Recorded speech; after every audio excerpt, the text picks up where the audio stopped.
Tere jõudu kõigile ja mina olen Gunnar Lambing ja vastutan siis Põllumajandus- ja Toiduametis kutselise kalapüügi korralduse eest. Ja minu siin viibimine ilmselt on põhjustatud sellest, et Regionaal- ja Põllumajandusministeerium on üllitanud uue kalapüügiga seotud andmete esitamise korra, määruse number 92 ja lisaks sellele ka nutirakenduse PERK nende andmete esitamiseks, mida me kõik kibeleme 1. juulist rakendama. Nii et selle määruse kohaselt on siis 1. juulist kõikidele kalapüügiga seotud andmete esitajatele selle nutirakenduse PERK kasutamine kohustuslik.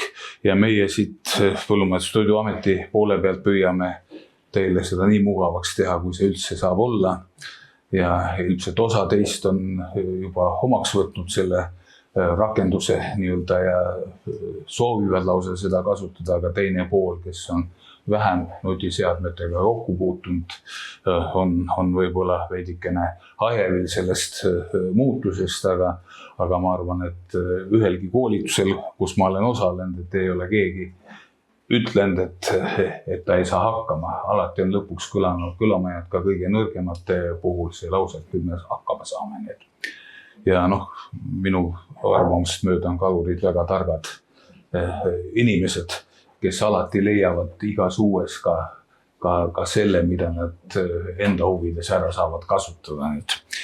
Ja alguses võib-olla on raskusi, ma olen osalenud ka inspektsiooni koolitustel ja seal on ikkagi see kõlama jäänud, et alguses püütakse nõustada ikkagi rohkem, et mitte kohe nii-öelda karistama kippuma, kuidas see praktikas välja nägema hakkab, seda ma ei tea.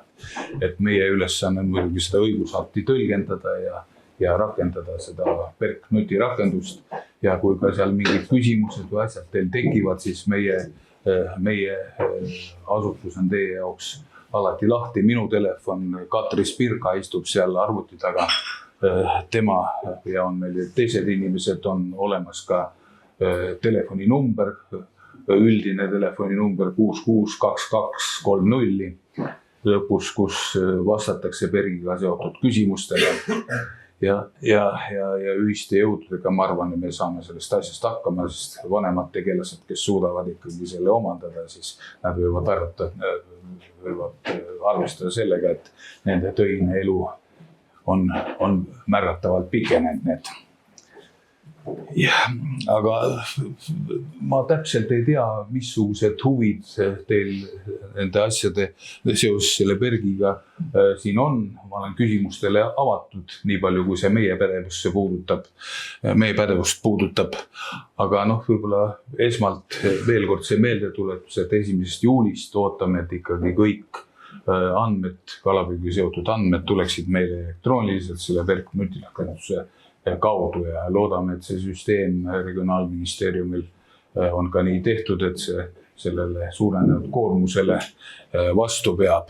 Ja kui nüüd tulla selle nutirakenduse enda juurde veel, et kui on abi vaja või nõu, et lisaks sellele, et sellel telefoninumbril, mis võib-olla ma prognoosin, et 1. juuli paiku on kogu aeg kinni, et kuna inimesed helistavad, et siis nutirakendus ütleb ka selle jutu kõik maha, mis ma praegu teile räägin, aga Põllumajandus- ja Toiduameti kodulehel on spetsiaalselt ettevõtjale, tootjale olevas rubriigi all kalapüügi korralduse alamrubriigis siis näha ka kõik PERK-iga puudutav juhendmaterjal, sealhulgas videokoolitust, te võite kodus seda lasta, et mälu nagu aagiks kinni ja seal on kõik need materjalid, korduma kippuvad küsimused, videokoolitused, kõik peaks siin olema leitav. Ja suure tõenäosusega, kui te nüüd peale 1. juulit hakkate helistama, et kui on kinni see number, siis see on koht, kus te leiate veel juhtnööre enda tegevuse osas. Aga mina olen see nädal tegelikult ametlikult puhkusel, aga kuna teie üritus oli välja kuulutada, siis ma tulin kohale, siis ma tahaks järgmine ja ülejärgmine nädal olla kindlasti kättesaadav, et saaks soovijaid mingil määral nõustada ja telefonid on ka kõik leitavad siit koduleheküljelt meie kalapüügikorralduse telefonid, et kahte meist näete praegu ka siin, nagu ma tutvustan juba Katri Spirka seal arvuti taga ja mina, kes siin räägib teile. Ja ühiste jõududega ma arvan, et me saame hakkama selle asjaga. Et teil on see asi selles mõttes oluliselt lihtsam, et te võite kogu see toimingut teha maa peal, et te ei pea midagi tegema merel. Et ainukene, mis teil on vaja, kes on mõrrapüüdjad, et nad peavad kuidagi saama mõrra koordinaadid. Aga mõrra koordinaadid on ju teil kõigil taskus, kes mõrraga püüavad täna. Kehtiva korra kohaselt peavad olema teil taasesitamist võimaldaval kujul need mõrra koordinaadid olemas, kas siis paberil taskus või telefonis, et kui inspektor tuleb ja küsib, siis te suudate nad inspektorile teatavaks teha. Nii et selles mõttes nagu midagi uut ei ole, ainult selle vahega, et nüüd nad peavad olema siia nutiseadmisse, kui mõrr püügile pannakse sisestatud. Aga kui teil need koordinaadid on olemas, ega te mõrdade asukohta väga tihti ei muuda, siis on võimalik teil praktiliselt maal olles need mõrra koordinaadid juba sisse panna, kui te olete püügireisi alustanud ja lõpetate selle, siis enne seda on võimalik maal olles need kanded teha, et seal rubriigis eelteade on siis see teie jaoks tähendab püügiandmeid, hinnangulisi püügiandmeid sisuliselt, mitte eelteadet, et eelteade on mõeldud nendele, kellel on see kohustus ja selles mõttes nagu Peipsi kalurid on kõige keerulisemas olukorras, neil on seal 7-8 erinevat püügivahendit ja 5 kalaliiki, mis on siis lubatud saakidega kaetud ja nad peavad andma eelteate, need järelikult järve pealt nad peavad juba selle teate just nagu inspektsioonile tarvis ära kandma, aga teil ma ei näe sellist põhjust, ainult need, kes võib-olla kastmõrraga tahavad püüda, aga ma ei tea, et Harjumaal siin väga kastmõrda kasutatakse neid. Et mõned on küll siin, aga neid kasutajaid ma väga palju ei tea, et põhiliselt olete siin avamevõrdadega ja räime püüdnud ja sellel puhul on 2 tonni räime kindlasti ei saa oma püügil ja 250 kilo turska ka ei saa, nii et mis nõuab eelteadet, et siis teil seda eelteate kohustust ei ole, et kogu tegevus saate teha kodus. Gunnar, ehk sa räägid sellest ka nagu see Eesti sõbrale see volitus andmine, mis nüüd määruse muudatus tuleb? Jõuan selleni ka. Mul on üks küsimus selle kodus tegemise kohta. Mina lükkaks selle väite praegu ümber, sest meid on trahvitud selle eest, et püügireis on olnud kaldal lõpetamata. No õigusakt ütleb seda, et tuleb teha enne paadist välja tõstmist. No just, aga kui te ütlete, et ma võin kodus seda lõpetada, siis ei ole päris õige. See on nagu intonatsiooni küsimus. Põhimõtteliselt võite autos kaldal teha selle asja, et istute autosse, teete oma asjad ära, sest ma olen ise proovinud, ega päisepäeva ajal ja päikesega ei ole võimalik nutiseadet kasutada. Ma ütlengi, et ma olen seda kasutanud algusest peale, kui see käiku läks ja meid on selle eest trahvitud, et püügireis oli lõpetamata. No vot, kui sellised küsimused tekivad, siis ma olen igal pool ütlenud, et võtke ka meiega ühendust. Meie ei ole karistav organisatsioon, meie oleme juhendav organisatsioon ja kui tekib tõlgenduses mingisugused erinevused, meil siis selles osas me ilmselt vaidleme selle inspektsiooniga läbi, et ja anname võib-olla sellise seisukoha, mis lubab teil natukene paindlikumalt andmeid esitada, et see sõltub konkreetsest case'ist, et kui on tõesti 10 kilomeetri kaugusel kuskil kodu, aga mul käis üks koolitusel üks Vagulajärve kalur. Tema ütles, et tal on 200 meetrit on kaldast on internetivarustus, ta teeb sealt arvutist. Nii et vaevalt, et keegi seda kala ka sealt pihta paneta selle aja jooksul, kui see kala veel paadis on. Aga noh, see on regulatsiooni küsimus ja ega miks see täpselt nii on, ega ma sellele küsimusele peab ikkagi õigusakti andja vastama. Nii et, aga meie oleme need inimesed, kes peavad seda õigusakti ja ka seda rakendust nii-öelda rakendama. Ja selles osas, noh, kui erinevaid tõlgendusi ja probleeme tekib, siis soovitan alati meie poole ka pöörduda ja ka rikkeid, et me saame kohe nii-öelda arendajale ja sellele regionaalministeeriumi ametnikele, kes sellega tegelevad, kõik need probleemid edasi saata ja teie jaoks ka võib-olla mingisuguse sellise enam-vähem kasutatava lahenduse teha. Ja vanemate inimestega nüüd see probleem selle volituste andmise puhul, vanemate inimeste puhul on alati see võimalus, et kes ei taha ise, näpp on jäme ja ei ole, helistavad nutitelefoniga koju või kelle, kes on seal selle all kaldal ja see paneb need andmed sinna rakendusse teie nimel sisse. Et praegu on ka tehniliselt peaks olema see volitamise probleem peaks olema ära lahendatud, et on võimalik volitatud isikule anda seal ka rakenduses seda õigust neid andmeid teie nimel esitada. Et ettevõtja teeb vastava avalduse ja selle avalduse alusel me anname kasutusõigused, et ei pea isegi teie paroole kasutama, vaid saab täiesti ametlikult teie eest need andmed sinna rakendusse sisse panna. Ja see on ka kogu aeg nii olnud, ka praegu kehtiva korra kohaselt on andmete esitaja on kalapüügiloa omanik ja kalapüügiloa omanik võib volitada enda nimel tegevusi tegema, erinevaid tegevusi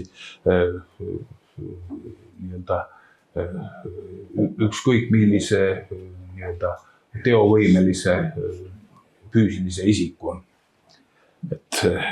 Et isegi seda viimast muudatust ei oleks minu arvates üldse vaja olnud sellest aspektist lähtudes. Aga hea on, kui ta on ka otse paberile pandud, et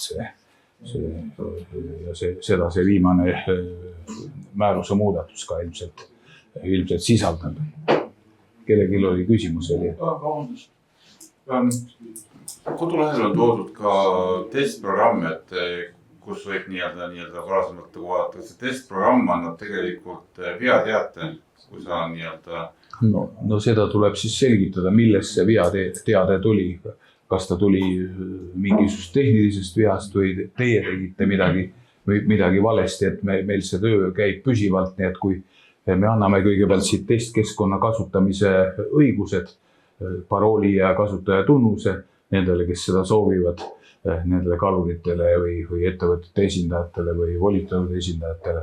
Ja siis, kui tekivad probleemid, siis te kirjeldate selle probleemi ära ja kui meie ei suuda seda probleemi aru saada, milles see on, siis me edastame regionaalministeeriumi arendusega tegelevatele ametnikele ja nemad omakorda arendajatega püüavad selle probleemi ära lahendada. Nii et alati, kui teil tekib mingisugune omapärane tõrge, et mida te ei oska teha, et ka selle tõrke korraks on õigusaktis ju lahendused olemas.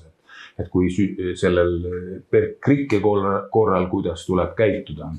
Muidugi, kui te iga päev kaotate telefoni ära ja saadate rikke korral süsteemis meile andmed, siis inspektsioon kindlasti hakkab sellele probleemile pisut tõsisemalt vaatama, aga kui juhtuvad sellised olukorrad, kus telefon ei ole töövõimeline mingit teadmata põhjusel või siis kaotate selle telefoni pillate vette või ükskõik mis juhtub, läheb lihtsalt katki telefon, et siis see rikki korral süsteem, soovitan seda õigusaktiga lugeda, et see ei ole väga pikk, et seal teid puudutav osa on võib-olla vaksa või 2 vaksa pikkune, noh. Et mis on oluline, et te võib-olla teaksite, et siis te saate ka seda jälgida, et see rakendus peab ka ikkagi õigusaktile vastama. Et kui seal tekib mingisugune ebakõla või asi, siis teil on võimalik ka meie poole pöörduda. Ja võib-olla algatuseks, et äkki Katri vahetab pilti, korra läheb sinna Perki sisse, et võib-olla kõige olulisem teie jaoks, kui te seda Perki kasutama hakata, millele tuleks veel tähelepanu juhtida, et on see, et kõigepealt sellest töökeskkonnas tehke ära ikkagi samamoodi nagu testiski te proovisite eelseadet. Et kuna see laevade nimekiri on väga pikk, mis sealt registrist tuleb, sadamate nimekiri, lossimiskohtade nimekiri on väga pikk, kalade nimekiri on väga pikk ja et siis on mõttekas kodus kas kirjutuslaua taga või internetilevis või voodis või ükskõik kus te selliste nii-öelda mänguliste elementidega saate tegeleda. Seal teha need eelseaded ära, et kus on siis määratud need sadamad, teil on 1 või 2 või mõnel võib-olla on 3 lossimiskohta, kuhu ta tahab minna, kus on laevad, teil on 1 või 2, võib-olla mõnel ka 3 laeva, mida ta kasutab asja juures ja teil on konkreetsed kalaliigid, mida te püüate. Et kui te eelseadetes märgite nad ära, üks kord on see, ükshaaval tuleb neid teha, siis on teil püügireisi ajaks on kõik asjad fikseeritud, et te reisi alustate, siis teil automaatselt annab nendes ritmenüüdes teile sobivat nii-öelda töövahendit selle loetelu üles ja te ainult klikite seda õiget laeva ja ongi asi klaar või õiget sadamat või kuhu te lossite või lossimiskohta, nagu me neid nimetame. Või siis ka kalaliike, et need on lühike nimekiri ja teil on operatiivselt võimalik need asjad kõik leida. Et kui te eelseadeid ära ei tee, siis on võimalik ka, aga siis te peate iga kord otsima nendest pikkadest menüüdest teie õigeid asju, õigeid püügiruute, kus te käite, tavaliselt te käite ikkagi enam-vähem 1 püügiruudus, võib-olla 2 väikses püügiruudus. Nii et see tehke endale kõigepealt ära ja kui siis tekivad teil püügireisi avamise, või lähete püügireisi avamise peale, nad seal üleval on näha, et minu seadet, kui te võtate sealt, vajutate klahvi minu seadet, siis tulevad nad lahti ja siis klikite, võib-olla näitad korra seda sadamat, ja seal on see sadamate valik, et nii palju kui vaja on, siis te ükshaaval tuleb panna neid juurde sinna. Aga kõigi nende osas sama süsteem toimib, nii et ükshaaval panete endale vajalikud nii-öelda asjad sinna seadetesse ära. Ja siis, kui püügireis läheb lahti, et alustate püügireisi, ta viskab automaatselt teile selle kellaaja, selle püügireisi, midagi ei juhtu, kui te tõesti seal, nagu siin küsimus oli, et kodus lähete, hakkate püügireisimine, kodus on hea internetilevi, teete selle reisi lahti. Ja siis ülejäänud, kas seda levi on või ei ole, ta peaks saama, kui on selline katkendlik levi, ma saan aru, et praegu on sellega võib probleeme tekkida, et kui on ja ei ole levi, et siis on võib-olla mõtet selleks ajaks lihtsalt lennurežiimi panna telefoni ja väljaspool interneti levi siis püügireis ära teha, aga pärast ei tohi unustada, et see lennurežiimi maha võtta, sest muidu ei jõua andmed kohale lihtsalt. Ja kui andmed kohale ei jõua, siis tekivad võib-olla mingid muud probleemid. Ja inspektoril on ka, kui te olete õigel ajal need andmed telefoni sisse pannud, siis kui ka levi ei ole, siis inspektorile saate näidata, et näete, et ma olen teinud siin. Ja ta pärast kui see jõudnud kohale on need sõnumid, siis ta saab kontrollida, kas te näitasite õigesti või mitte. Et selle peale ei tasu väga muretseda, tähtis on, et te olete need toimingud ära teinud. Et kui on ikkagi internetilevi, siis soovitan mitte seda lennurežiimi panna, aga lennurežiim siis, kui blokeerib telefoni püsivalt ära, Nad praegu valmistavad ka mingit rakendust ette, et mis automaatselt lülitab süsteemist telefoni välja mingil hetkel ja siis uuesti tagasi, et kuidas see toimib, ma täna ei oska öelda. Aga noh, kuna sellised probleemid olid, eriti Peipsil seal, kus on need lubatud saagid ja suured kalakogused ja kallis kala ja siis noh, püstitati ka sellised probleemid. Ja esmane ka nende asjade juures, noh, on jah veel võimalik, et teil on aktiivsed püügivahendid on seal, kui te olete püügivahendid püügile pannud, et siis ta aktiivsete püügivahendite nimekirja peaks ülemisele sellele klahvile vajutades teile andma. Jah, küsigi. Püügireisi kirjatanud ja lähen, näiteks ilm pöörab ära või tervis ütleb üles. Ta ei lase mulle enam seda kustutada. Ei, no kui tervis ütleb üles, siis ei ole enam teie mure, aga kui te ikka tervis... Ta jääb kestma see kuupäev ja kellaaeg. Ja ongi siis praegune seis on niisugune, et noh, põhimõtteliselt te peaksite sel juhul meile saatma teate ja siis me kustutame selle reisi ära. Aga ma ütleksin, et õigusakti kohaselt on ka see õige, kuna PERK see rakendus ei võimalda niimoodi tagasi tulla teil endal, et siis põhimõtteliselt näidake mingi püügivahend püügile panekut või nõudmist ja tulge sadamasse tagasi. Pigem näitan siis nulli. No saak on null, saak ei saadud need. Mingil määral nagu petmine. No ta mingil määral ei ole, sest te ei nõudnud. Kui on tehtud volitus. Süsteem ei võimalda seda teha. Aga kui on volitus tehtud, kellega siis helistate nuputelefoniga koju ja see inimene saab selle sisse panna. Samasugune võimalus. Aga see antud juhul võtte on see nutirakenduse hetkel ei vasta päris õigusakti nõuetele, sest kalapüügiseaduse kohaselt püügivahenditega veekogule minek on kalapüük ja selle kalapüügi te tegelikult peaksite saama ise ära lõpetada. Aga praegusel juhul on vaja selleks, et ära lõpetada, on vaja näidata mingi toiming püügivahenditega. Ja kui te saaki ei saanud ju sel hetkel, kui te enne tagasi pöörasite. Ei olnud ju ka, ma ei pääsenud näiteks veetud. Noh, ongi nii, järelikult ei vasta õigusaktidele see rakendus selles osas. Tegema selle püügireisi lõpuni, näiteks paned võrgud püügile, tuleb kaldal ära lõpetada püügireisi ära, siis teeb uue püügireisi peale, et käisid nõudma ja näitad seal.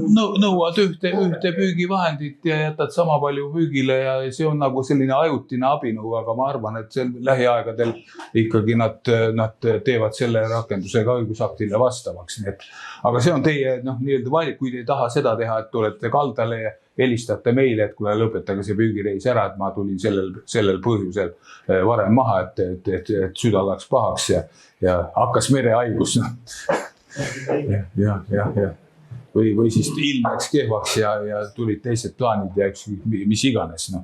Aga see on selline, teie kätes on see võimalus, et te näitate kas või ühe püügivahendi nõudmist saaki ei saadud ja peale seda teil on lahti sadamasse saabumise nii-öelda klahv. Aga kui te sadamasse olete saabunud, vajutate seda klahvi ja kinnita, et tulin sadamasse tagasi lossimiskohta. Peale seda te eelnevaid enam muuta ei saa eelnevaid sõnumeid.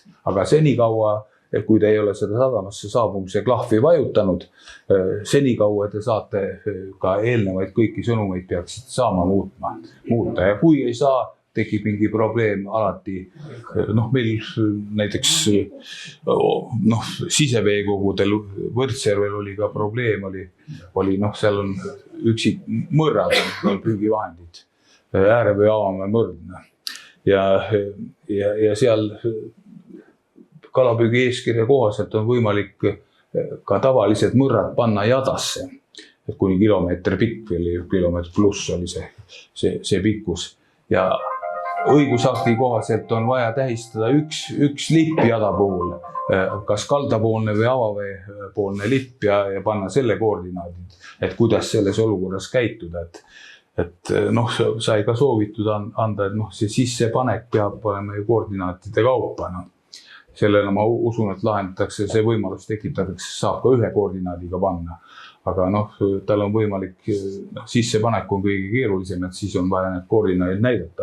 Aga kui ei saa nõuda kõiki mõrdu koos, siis noh, ma ei oska muud soovitada sellele kalurile, kes pöördus, et tuleb nõuda oma kõik püügivahendid ära, märkida kogu nõudmine rakenduses ainult ühe mõrra kohta ja siis kirjutada märkuste lahtised, nõudsin kõiki, aga rakendus ei võimaldanud kõiki mõrdu nii-öelda korraga nõudes. Õigusakt ütleb selgelt, et tuleb panna püügivahendid, nõutavate püügivahendite arv.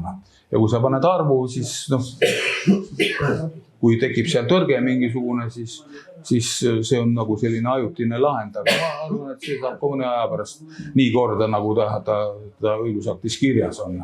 Aga selliseid asju võib teil veel tekkida ja kui tekib selline probleem, siis helistage, me leiame mingisuguse kas või ajutise lahenduse.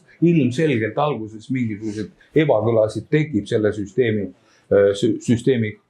kasutamisel, aga ma üldjoontes olen veendunud, et see midagi väga hullu ka ei teki, kui nüüd süsteem tervikuna kokku ei jookse.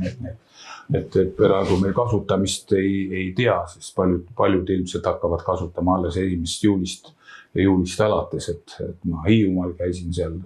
Ma tunnetasin, et kalurite vahel on kokkulepe, et see, kes kasutab ja tahab minna, see läheb.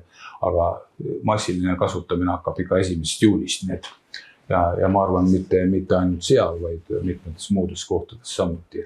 Et me igapäevaselt siin praegu püüame nagu koolitada, et vähemalt selline pilt kaluritel jääks, et kuidas see rakendus töötab.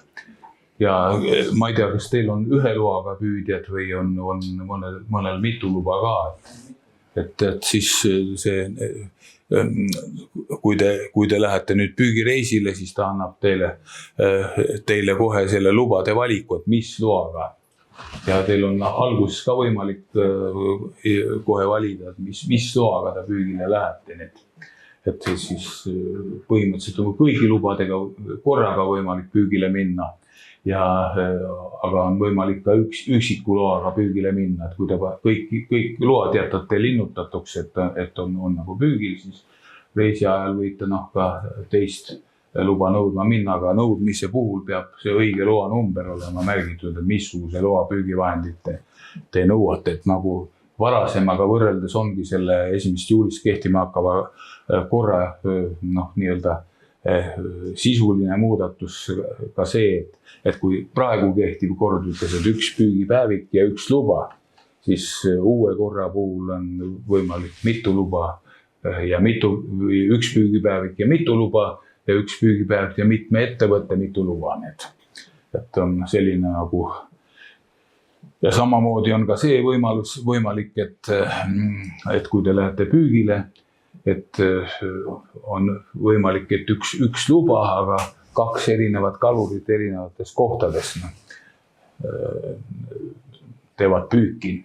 Et Peipsi järvel mingid firmad on ikkagi seda võimalust nagu ka ära kasutanud, et lubade arvu vähendanud ja siis kalurid on sama palju loa peal ja siis kalurid sama loaga püüavad erinevates kohtades. Lihtsalt püügil olevate püügivahendite arv ei tohi suuremaks minna, kui on loa peale kantud, vastav loa peale kantud. Ja siis kui te... Ta ei lasegi suuremaks minna. Jah, täpselt. Ja kui te nüüd püügireisi olete ära lõpetanud, ka kaldal sisestate selle eelteate ja et silma järgi kogused, siis 1. juulist alates peaksite te panema peale seda nii-öelda sadamasse saabumist ka kaalutud kalakogused. Ja kaalutud kalakoguste märkimiseks on teil sisuliselt tund aega või 24 tundi aega. Et silma järgi te hindasite kogused, siis võib-olla võrkudest ei võta kohe kala väljagi, et ei saagi kaldal kaaluda, lähete koju, kaalute seal ära ja panete kaalutud koguse sinna 24 tunni jooksul. Aga ainukene viga on see, et kui te tahate üleandmist või esmamüüki teha, siis enne üleandmist või enne esmamüüki peab olema kaalutud kogus märgitud siia. aga võib-olla on isegi mõistlik niimoodi, et kui mul midagi veel meelde tuleb, et millele oluliselt tähelepanu juhtida, et siis ma saan seda öelda, aga võib-olla teil on mingeid küsimusi, mis teid ennast nagu asja juures, kus ma võin võib-olla mingisuguseid lahendusi pakkuda teile, et elu lihtsamaks teha. No. Ja alati võib ka, kui selline mõte või midagi tuleb, siis helistada mulle. Mu telefon on ka siit kodulehelt leitav. Ja alati võib ka meie poole pöörduda. Ja täpselt, jah. Ja et küsitakse edasi, kui ise ei oska nagu lahendust leida. Nii et. Aga siiamaani ei ole, ma ei tea ühtegi juhust, kus ei oleks lahendust leitud. Nii et alati oleme leidnud mingi lahenduse, kui on probleem on kellegi. Nii et. Ja see viimane lahendus on kindlasti see, mitte viimane, võib-olla esimene ja viimane lahendus on see, et me ikkagi selle probleemi saadame ka ministeeriumi ametnikele edasi, kes saavad seda arenduse puhul arvestada. Aga võib-olla küsimusi on teil veel? See kaalumine tähendab, kui selline on tingimata vajalik, kui seda ei müüda ja püütakse sisuliselt enam-vähem oma jaoks, eks ole, hinnatakse silmaga, tullakse kaldale. Kinnitatakse ära see esma praegu te ilmselt nii teetegi. Ja on ka. Praegu ilmselt nii teetegi, nii te teetegi ja kui te olete oma edaspidises kaalumises ka kindlad, aga kindlasti teil peab mingi korralik taadeldud kaal olemas olema kuskil, et sellel kaalule viidates. Ma tean, et Euroopa Komisjoni ametnikud kipuvad seda taadeldud kaalude olemasolu kontrollima. Aga siiani oli see kontroll nagu piirdus suuremate laevadega, aga nüüd see Euroopa Liidu kontrollimäärus läks ka ju muutmisele ja muudeti ära ja püügiandmete esitamine on nii-öelda kohustuslik. Kui on 10 kiloste koguste kaupa müüte kellegile kaldal selle kala maha, siis esmamüügi kviitungit ei ole vaja vormistada, vaid eks me ristkontrollides ka vaatame, et kui tunda, et võib olla seal 10 kiloste kogustega maha müüdud, et siis me ei nõua, aga inspektsiooni vaatevinklis soovitan muidugi alati teha peale püügireisi lõppu või peale seda kaalumist ära üleandmisdeklaratsiooni või ülevõtmisdeklaratsiooni, kummalt poolt vaadata nüüd. Ja siis, kui see on tehtud, siis on selge, kas te müüte edasi või ei müü, aga teil on vähemalt see inspektsiooni mõistes mere ääres ei ole inspektsioon väga palju seda kontrollinud, aga Peipsis on küll väga kõvad nõudmised, alati nõuavad, et üleandmisdeklaratsioon oleks vormistatud. Põhimõtteliselt 10 on sul seal mõni kilo kala ja ise selle ära sööd, ma ei näe põhjust, miks neid dokumente, aga see üleandmisdeklaratsiooni vormistamine, see on väga lihtne. Ma ei tea, kas Katri saab näidata siin, et on sul mingi valmis püügireis või kelle põhjal teha, et sisuliselt ta annab automaatselt üleandmisdeklaratsiooni, teil on 3 klikki vaja teha üleandmisdeklaratsioonil, et ta annab automaatselt, kui teil on vaja teada püügireisi numbrit, mille üleandmist koostate, ainult see, panete selle üleandmisdeklaratsiooni päise, seda automaatselt teel täidab teil nende kogustega, mis te sellel püügireisil näitasite. Ja klikite OK või salvesta või mis see klahv selle on, klahvid ongi kinnita, salvesta või OK nendel puhkudel. See üleandmisdeklaratsioon on vajalik ka siis, kui lihtsalt oma tarbeks selle kala kasutada. Kui sa 2 särge koju viid, et midagi ei juhtu, aga selleks, et tekitada, mitte inspektsiooniga mingit konflikti tekitada, kurat teab, kuidas nad nõudma hakkavad seda. Ma arvan, et seal on meil nõupidamised ees veel, et kuidas nendele üleandmistele ja asjadele läheneda, aga see ei sõltu ainult meist, et ma ei tea, kuidas inspektor võib nõuda, aga kui teil üleandmisdeklaratsioon on vormistatud, siis ma arvan, et pärast seda enam keegi ei küsi selle paari kilo kala kohta enam mitte midagi. mis sellest ülesaamisdeklaratsioonist saab, kui seda kala edasi müüa, jääb ükskõik üles? noh, siis ta seisab seal ja ega ta süüa ei küsi seal need. Et ja, aga üleandmisdeklaratsioonil on ka see võimalus, et seal on koht, kus on e-posti saatmine.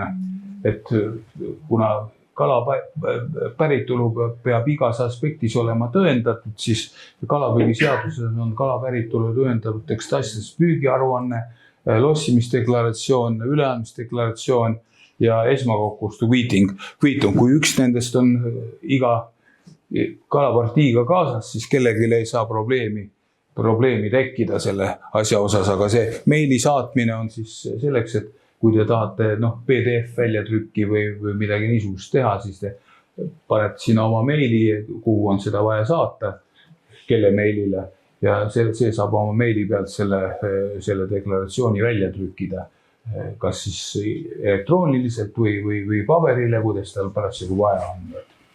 Et see andmed lähevad kala või tahate kala omanikule saata, kui teil on kalurina endal õigus seda üleandmist nii-öelda korraldada. Kuidas teil viimase praktika ja kord on kehtestatud need. Et ja ma ei tea, kas midagi veel. Katri, sul ei tule midagi meelde, mis me peaks olulist rääkima, et meil ei ole mõtet seda püügireisi võib-olla läbi käia, et meil natukene aega on veel 15-20 minutit, et kui peate vajalikuks, püüame selle nii-öelda kiiresti selle püügireisi ka mingi läbi mängida siin. Kõige lihtsam on ma võrku arvan, et kui keegi tahab, et ta võib meie poole pöörduda, me oleme lubanud, et me näitame enne ära. Ja alati võib ka meie poole, sest me ka individuaalkorras Katri ja Irina on teie piirkonna teenindavad ametnikud ja kui tekib mingi küsimus, neid ei saa kätte, mina olen ka aga selles mõttes, et kui sul ei ole praegu aparaati kaasas, et ega see vaatamine, et palju ei aita. Ei no aparaat on. Ei no kaluril ei ole. Kaluril, seda küll jah. Nii et ma seda tänast juttu põhimõtteliselt planeerisingi niimoodi, et kui see küsimus. Üks küsimus oleks, et kas ma pean hakkama topeltraamatu pidamist pidama nende andmete kohta, et kui mul on vaja tuludeklaratsiooni peale panna need andmete lõpuks, need püügikogused ja värgid, et kustkohast ma need aasta lõpuks siis saan? Teie andmed, kalakogused, mis te olete püüdnud püügireisid, kõik jäävad teie nutiseadmesse talletuvad.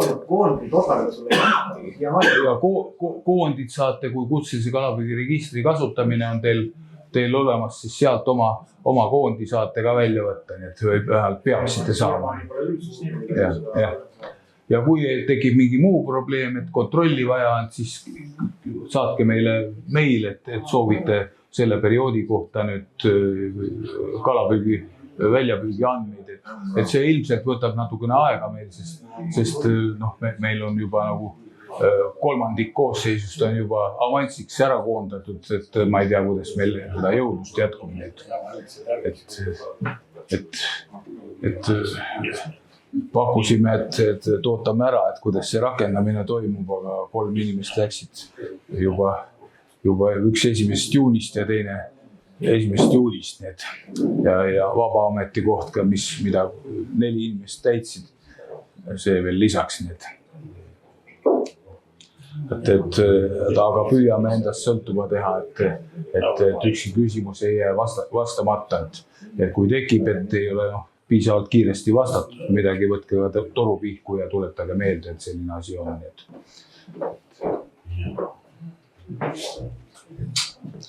Et nii see värk on, et uus tuleb peale ja kuidas see uus laheneb, seda me saame alati natuke hiljem teadma, aga ükski kord, kui uuel on piisavalt jõudu, siis ta rakendub lihtsalt.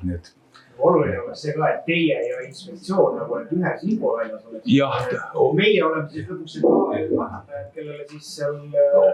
Oleme korduvalt seda ettepanekut ka inspektorite koolitusel ütlesin, kui tekib mingisugune lahke, et me annaksime ühesuguseid seisukohti, aga ma ei välista kindlasti, et seal inimesed on erinevad ja võib tekitada selliseid erinevaid seisukohti, aga sel juhul kindlasti pöörduge meie poole, kui tunnete, et midagi on valesti, sest meie ei ole inspektsioon, meie ei ole järelevalvet teostav asutus, vaid me oleme nõustav asutus, et me vastutame, et load oleks õieti väljastatud, et andmed oleks kokku kogutud ja teid oleks enam-vähem korrektselt juhendatud nii palju, kui see on võimalik meie tingimustes. Et ärge millakski meie poole pöördumist häbenege, et paljud teist teavad ka mu telefoninumbrit, et kes ei tea, saab siit kodulehelt leitud. Need on kõik avalikud nüüd. Ma ise küll ei tea oma telefoninumbrit, töötelefoninumbrit, ma pean alati vaatama, et enne oli Leo Bergströmi telefoninumber oli see ja nüüd on ta minu number. Et kellel on Leo telefon seelinud omast ajast töötelefon, siis see saab samalt numbrit minna.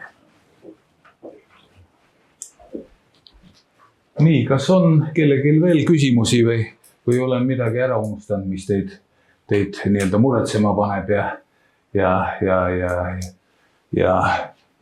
kindlasti veel üle korrates, et kui kasutaja õigused sisse pääsete, kui te olete kalur, pääsete ka selle tara kaudu, siis see tähendab mobiili-ID, Smart-ID või ID-kaartiga, aga soovitan siiski võtta paroolid välja, et nii nagu ministeeriumi ametnikud meid on juhendanud, et see paroolidega töötab süsteem paremini, kuna ta ei ole nii internetitundlik. Et kehvema levi tingimustes on ka võimalik paremini kasutada, et soovitan taotlused ära teha meile selles osas, kellel veel ei ole neid kasutajatunnuseid ja paroole. Aga testkeskkonna kasutamine on muidugi, selleks on ikkagi vaja meie käest parool saada ja kasutajatunnus. Sinna taraga minu arvates, minu teada sisse ei pääse. Ja kindlasti, kui te seda süsteeme kasutate, siis need äpid, mis sealt Google poest on saadavad, neid mitte kasutada, et need ei anti meile ministeeriumi poole tagasiside, et need ei tööta ja minust poest nad on maha ka võetud. Nii et minna sinna, kui telefoni kaudu lähete, siis võtate selle Chrome'i ja panete sinna üles, prindite selle aadressi, saate TTP ja nii nagu ikka ja siis perk-test.agri.ee ja siis see töökeskkond on siis ilma selle testi osata, nii et paralleelselt jääb kehtima see KKRK registri, kuhu pidi sisse logima. Kõik need andmed, mida te PERK kaudu sisestate, need jõuavad kutselise kalapüügi registrisse.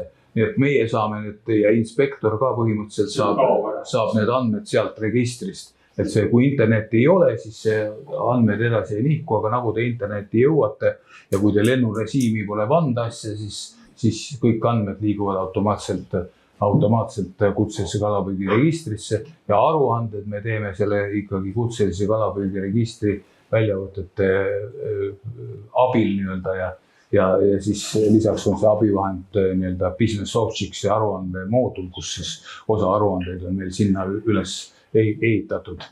Ja samamoodi, kui teie üksikud andmed on, siis teie individuaalseid andmeid peaks kutselise kalapüügi registrist ka teile olema näha. Ettevõtte omanikud üldiselt on meil omavad kasutusõigus selle kutselise kalapüügi registrile ka. Läheks äkki napid sisse juurde teise teemasse, et kuidas kalur saab kätte oma kalalaeva püügipäevade arvu? No ega siin muud võimalust ei ole, et kui te ise ei tea, ei ole arvet selleks pidanud, siis pöördub meie poole. Ma küll mõtlesin, et Margus hakkab varsti rääkima teist teemat, kus on vaja. Ministeerium saab vastava rakenduse teha. Kalur saab kontrollida ise. Minu teada praegu seda võimalust ei ole. See on väga suur ja tehniline töö, et kõik tema andmed peab üle vaatama selle teatud perioodi osas. Ma saan aru, et teatud meetmetega on see nõue kirjas, et 2 aasta jooksul mingi 60 püügipäeva on see kuskil olemas. Väga paljud meist on no väga hea. Aga tavaliselt on meie poole pöördutud ja me oleme siis need andmed nii-öelda kontrollinud ja üle vaatanud ja andnud siis kalurile või siis Priiale, kes seda tahab parasjagu. On ka probleeme olnud, kus kõik ei ole arvestatud, sest need arvestuse kohad on väga mitmekesised. Seonduvalt sellega, et paberdokumendil on andmeid esitatud, paberdokumendil ei olnud võimalikki mõni üks vahe neid lisalaevu panna, kõiki laevu märkida ja teiseks vahepeal oli võimalus, oli ka selles elektroonilises süsteemis ei olnud võimalik kõiki kasutatud kalalaevu märkida ja kui ettevõtjal on siis tõendusmaterjal selle kohta, et me oleme liiga väikse selle arvutund, siis me mõned case'id oleme saanud ära lahendada küll, nii et ettevõtte kasuks need. Kas ta väita, et Bergis ei ole võimalik kokku lugeda, mitu korda kalur käib merel? Mina küll ei usu. No aruannet ei ole selleks, ega me ükshaaval pastakaga ei hakka seda ju keegi tegema. Programme tehakse siis. Need küsimused, ma arvan, et regionaalministeeriumile midagi ei ole. Ega palju aruandeid on puudu seal.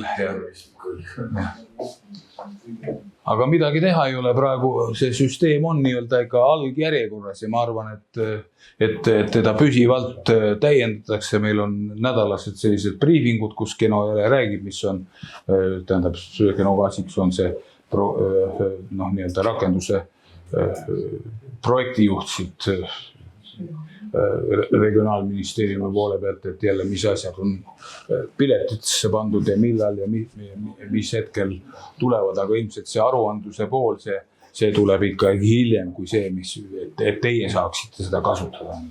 Siis võib selle süsteemi 100% valmis teha, et kui seda kasutada võiks hakata. No ei, see märkus pole meile.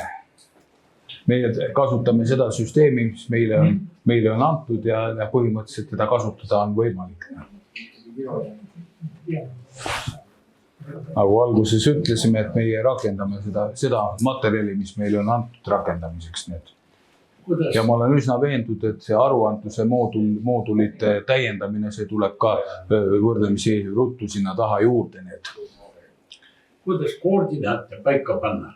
Ütlete, et äppi ei tohi kasutada, kuidas mobiilis.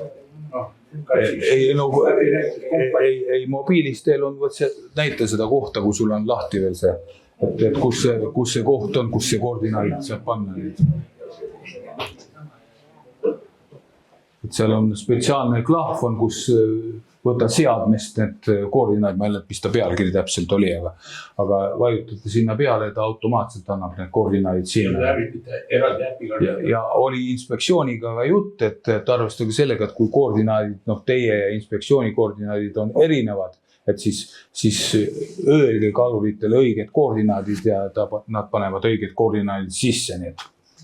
See oli Pärnu koolitus, oli meil siin reedel oli ja siis seal see teema tõstatus üles, nii et kui koordinaadi vigane, et seal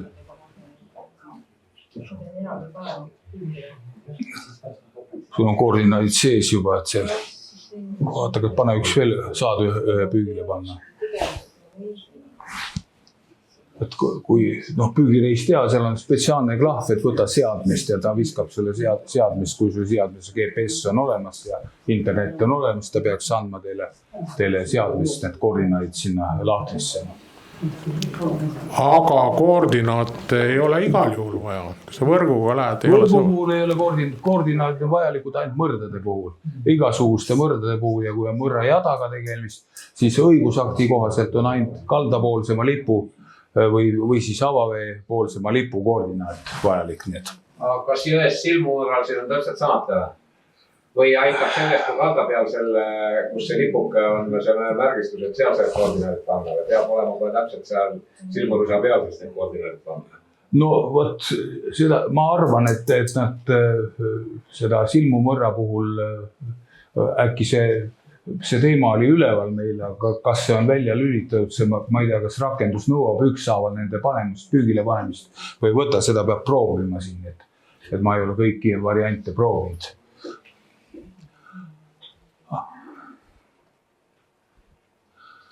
aga kui on jada, kas ma ei tea, kuidas on see, kas võib jadasse panna?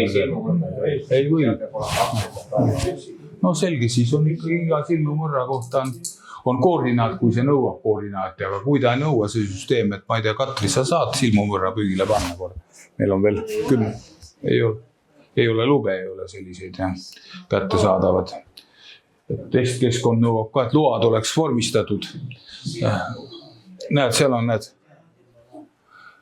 kasuta asukoha andmed seadmest, vajutate sinna ja siis ta viskab koordinaadid sinna peale automaatselt need.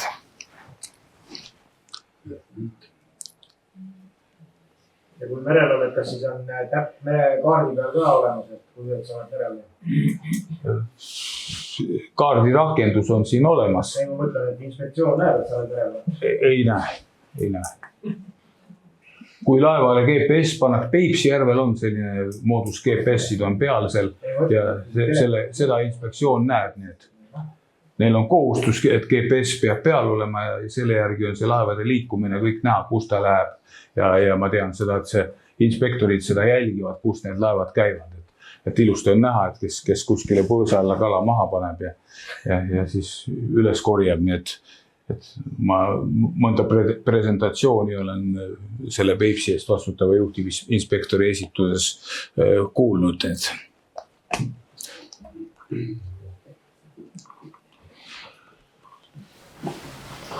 Ja ma julgen arvata, et ilmselt silmumõrd ikka ei lähe nende mõrdade alla. Need on mõrrad meres, millest siin jutt käib. Ei ole siin Peipsis samamoodi. Ja ääremõrrad ja värgid. Mõtlen, et silmumõrd ilmselt ei käi. Ma eeldan, et ei ole. Aga kontrollime, Katri märgib üles, et proovime selle silmumõrraga, et kas tähelepanu sai juhitud, et mis mõrra tegemist on, et õigusakt ütleb, ainult mõrdade puhul on koordinaadid vajalikud, aga mis mõrdade puhul seda ei ole öeldud. Kui nõutakse silmumõrra puhul koordinaate, siis me püstitame selle küsimuse üles.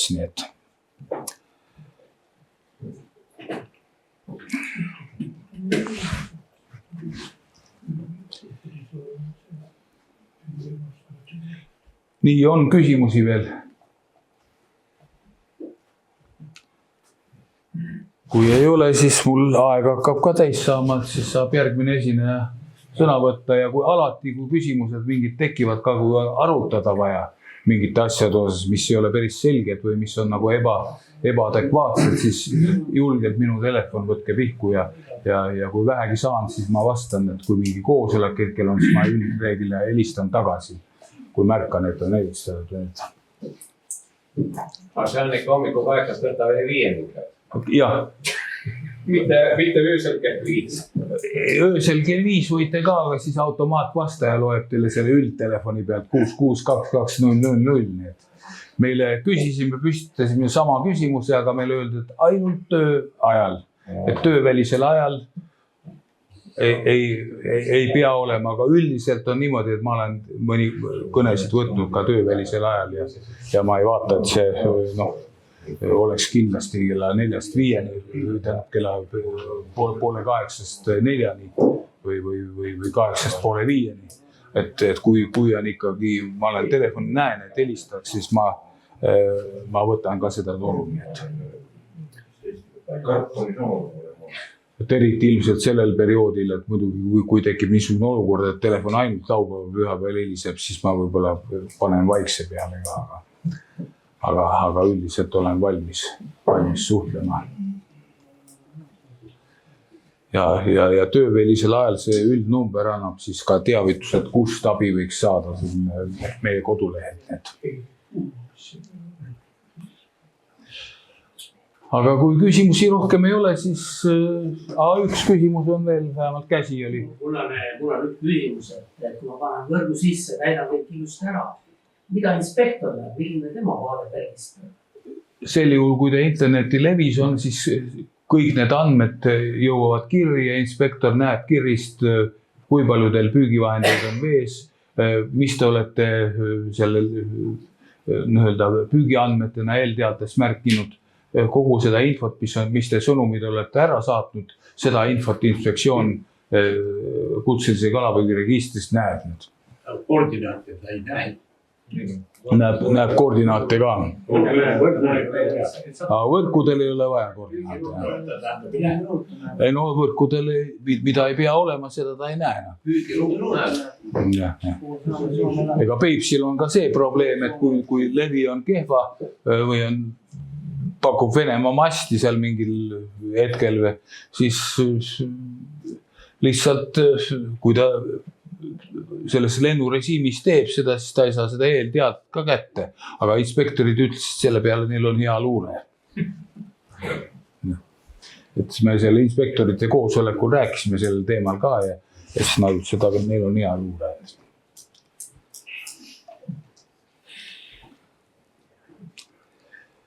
Et aga Peipsil on jah asi oluliselt keerulisem kui teil, aga seal on rohkem ja kallis kala ka, kui ma statistika juurde tagasi tulen, siis Peipsil püütakse, ütleme, suhteliselt kallis kala 2500–3000 tonni aastas ja kui räim välja arvatud, siis mere peal püütakse 2000 tonni millegagi aastas muud kala. Nii et Peipsi mahud on ikkagi ka oluliselt suuremad, kuigi eelmise aasta statistika näitas seda, et kui varem 2500–3000 tonni aastas, siis eelmine aasta püüti pisut üle 2000 tonni ainult. Umbes 500, 500 tonni, 500 kilo püüti vähem kui aasta varem. Et missugused mõjud on, et selle individuaalsete kvootide peale üleminekuga see tagajärg oli ka see, et teatud väiksemad püüdjad, nendel oli proportsioon niimoodi, et varem võisid püüda kala 50 tonni, siis nüüd 7-8 tonni selle uue individuaalse kvoodiga, aga suuremad mõned jälle statistika näitab 2,5 korda püüdsid rohkem kui varem. Et see on see statistika on selline imelik asi, et nagu öeldakse, et suur vale, väike vale ja statistika või vastupidi. Et numbreid on võimalik igas proportsioonis analüüsida ja. Üks küsimus veel, selle kaalude kirja panemine, kui mul on üljeste näritud, ma ei tea, punased seal pooled on näritud, mis ma kirja panen? No märkuste lahter on ju olemas see tüübikahjud. Mõtlengi seda, et mis ma pean sinna kala koguse panen jõhi ja siis panen kilot. No kui te 3 tükiks on lõhe tõmmatud, siis ma ei tea,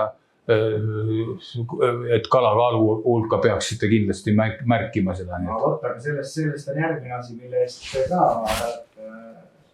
No ega siis muud abinõud ma ei leia, et panete vanni kuskile ja jätate paariks nädalaks haisema, et inspektoril nagu tõend oleks olemas. See oli nali küll. See oli küll nali, aga küll te oskate, mis nendega teha. Selge see on see, kui ma panen sa neid üle poole ära söödud asju kirja, siis mul neid kilosid on meeletult õigemad. Aga mis ma seda kasu olen saanud? No ma kuskilt instruktsioonist küll ei leia sellist kohta, kus öeldakse, et kalatükid peavad olema kaalutud või eraldi kaalutud.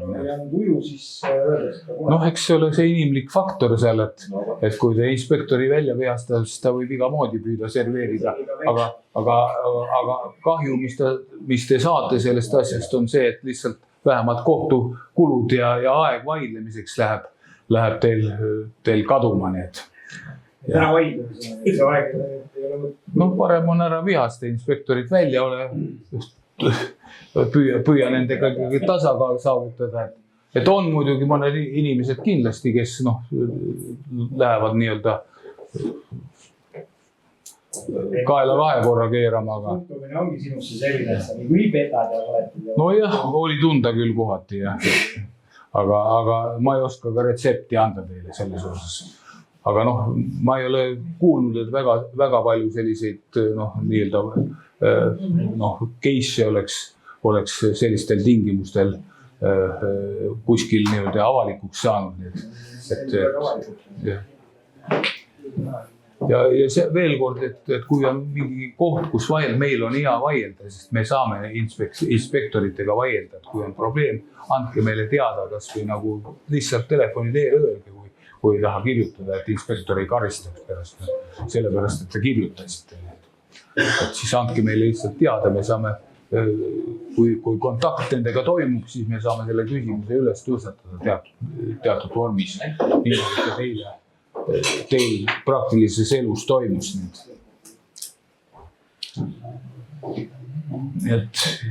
Ja veel kord rõhutame alati, kui on küsimusi ka õigusakti kohaselt asjale lähenemise osas ja siis helistage, et arutame asja, sest meie ei ole see represseeriv organ, et isegi kalapüügi seaduses ei ole öeldud, et meie peaksime